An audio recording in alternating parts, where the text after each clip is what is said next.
Howdy lovelies, how are you all doing? Welcome back to Wawa Crafting, where we learn, grow and craft together. Today's session is going to be a bit of a scrap buster, where we working off some of those paper strips that we have accumulated over the last couple of sessions. I just want to show you how easy it is to adjust these little things and make your own little sentiment strips to use in your paper craft projects. So without further ado, let's get started. As I mentioned, it is a scrap buster project, and it actually helps when we want to add sentiments. Now I'm going to use Archival Ink. I've got Ground Espresso there. Probably will grab Vintage Photo soon enough. And I also got Black Soot here. Maybe move that closer so you can see that. I've got various tiny little strips. These are thin cardstock from the previous, there's a few paper pieces, like real thin paper pieces. Really doesn't matter. It's all just going to end up in the dustbin if we don't make use of it. Now on my left here, I've got a set which is from Tom Holtz, a stamp set with beautiful small little sentiments. I've got a stamp block here that I will be using so that I can add. I've added my stamps to a white background so that I can see the text. The minute that you lift it up, it's really becoming difficult for me to read it, so I rather put it there, and I will just turn it over so that it is easily accessible. You will see that I sometimes do lift it up so that I can actually read the text. Simple, straightforward. We're going to stamp on these little strips with the Archival ink. So I'm going to pick one, starting with Black Soot. Open it up so that it's ready. And just taking one of my strips, doesn't matter, we will be working on some of it. Turning this over, and I'm going to pick just a stamp. Some of it I hope is never lost. That's a good one. Hope is never lost. Lining my little thing up so that I can get it on the line so it is straight. What I'm going to do is I'm going to take another one, just pick a longer one that can fit in there, and I'm going to show you a lazy way of stamping on these little strips. So I'm going to just give myself space so that I can trim my little sentiments, just lining that up. I would want that straight.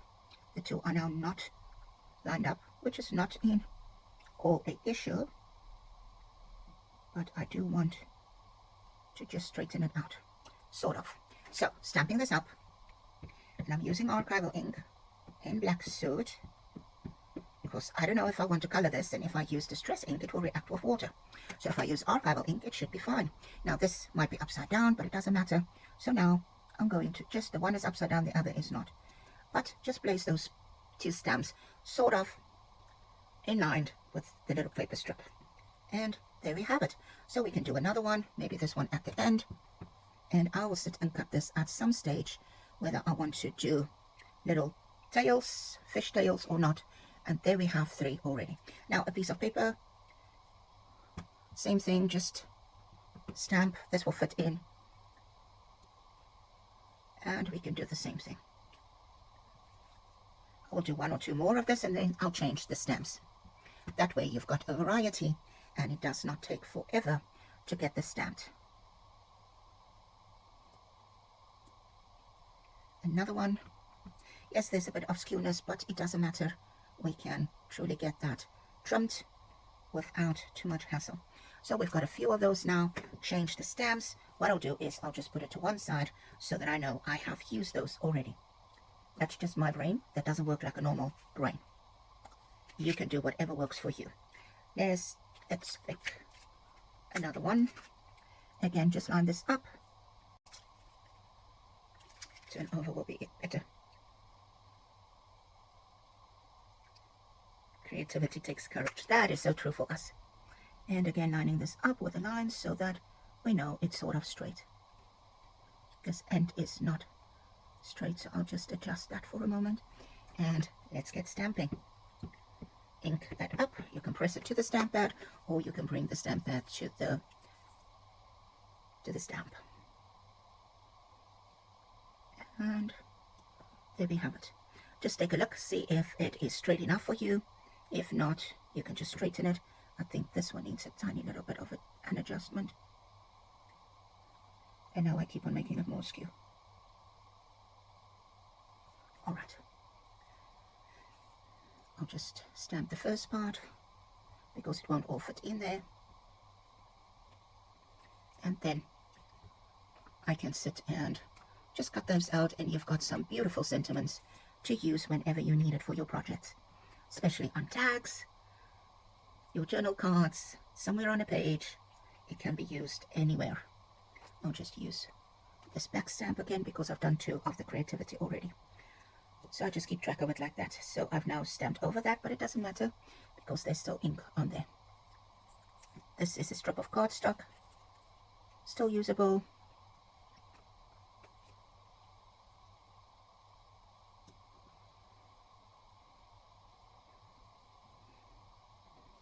And you can do it in different colors if you so wish. You can always do it in reds, blues, greens, yellows, purples, whatever color tickles your fancy. I just find the black is really versatile, and of course the brown too. Just going to add that one. Yes, it's upside down, but I can trim it. It's not a problem. So this is my process. I'm not going to bore you stiff, just showing you how I do this. You can then work off your scraps, and it does take a little bit of time, but still it's enjoyable, and that way you've got a lot of little sentiments to add. So I'm going to close the black now and do a few of this in brown, just because we can. This is Ground Espresso, quite a dark brown color. Now I don't clean my stamps in between. I'll just move that out of the way a little bit and put the stamp pad down. Not cleaning your stamp pads do make for some interesting colors in the long run. If you want to, you can line up your stamp to use another one. Let's try that to show you. This is a piece of cardstock, so I'll just line that up so that I have the 2 stamps going now. And there we have, and you can see I didn't stamp that one up, so it's quite dull compared to the others. And this will be the last one of this one that I'm stamping. Just going to add that one, just 1 life. So again, taking these ones off and then adding them to that strip so that I know I have already used it. And that is basically my process. So I will be stopping and doing the rest of my little strips off camera, but I want to just show you when I now go in, I will simply just trim it, leaving enough space for me to space it. The ones that have got bigger space, I can simply go in, snip this, and make a fishtail if you so wish. And there you have a tiny little thing that didn't cost you much, just a tiny bit of time, and you can add this to any one of your projects. Even that one that was a little bit too light can be added, and I'll just see if I have something here that I can grab. This is now a vintage paper that looks like a postcard, but say for instance you wanted to add it there with the flower. Do I even have a flower here? I do. I've used these some time ago. Maybe you want to add that, and that will be a beautiful little project all by itself.